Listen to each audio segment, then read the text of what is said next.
évidemment, Bato Bazana Wingete, bien à Kofi Olomide. Il n'y a pas de problème. Dernière fois que tu as Kofi Olomide. Mais il chute. Bossola quand même, Pas de problème, Naïti. Est-ce que Bossola? Bon, il faut dire la vérité, on a beaucoup constaté. Naïbi joue à Benga, tu n'es plus comme à Benga. Ok, via ça, la vie n'a eu, mais Bobé Bana.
Évidemment, Bato Bazana Wingete, bien à Kofi Olomide. Il n'y a pas de problème. Dernière fois que tu as Kofi Olomide. Mais il chute. Bossola quand même, Navi. Pas de problème, Naïti. Est-ce que Bossola? Bon, il faut dire la vérité, on a beaucoup constaté. Naïbi joue à Benga, tu n'es plus comme à Benga. Ok, via ça, la vie n'a eu, mais Bobé Bana. Bossola a soutenu. Est-ce que ça c'est obligatoire? Sur une table de thé, bon, après, m'occuper à Zanam, tu vois. Ou via autre chose, titre, moi, tout un titre, moi, Bakomi Kombo et Vie na ma belé à États-Unis. Namoni pe Kombo Sankara Bakomi na ma belé aux États-Unis. Natala Giamon a Jago Sankara Bakomi Sankara. Étoile. Ka Sankara Moni pe Sankara.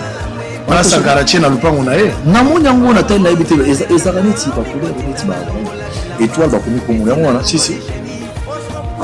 Bastar ya monde des alliés. Donc zelo uta jeté. Natala Sankara tabi Sankara jango abne. Nazolo de la Kofi Olomide. Ambassadeur. Très bien. Monsieur l'ambassadeur, Kofi Olomide, collègue nous ambassadeur. Très bien. Aza la passeport diplomatique. Yende na Olomide. Quadra Koraman. Très bien. Et ça lui fait plaisir, hein, à ce titre. Pour l'honneur, la journaliste, c'est la promotion. Je parle honneur, il y a un artiste, il y a un journaliste. Honneur, la journaliste, c'est pourtant, on l'a déjà, la star, la sur ce d'azur. Il faut ça le plaisir, on va c'est ça. Ça pour être là, oui, que Zara, on a 12 les autres. Ma réponse est bien, la zone très bien. Bon, toi aussi, ça va. Le journal est bandala, on a 12, tout ça. On continue la bichoter. Mais bon, là, on va se faire. Non problème. Vas-y, il y a problème. Problème exact. Hein? Olobi? Non, le hôtel. Olobi anglais. Si déjà, papa, c'est le Noël. À BBC. Puis, on a l'Olobi, on a français, t'es pas là. Mais je suis français. Mais quoi? Mais je ne suis pas complexé de parler français. Français, c'est quoi ça là? On m'a dit, Batumi va comprendre la raté. Tout ça va complexité. Je pense que le Messi, ce qui a eu à le français.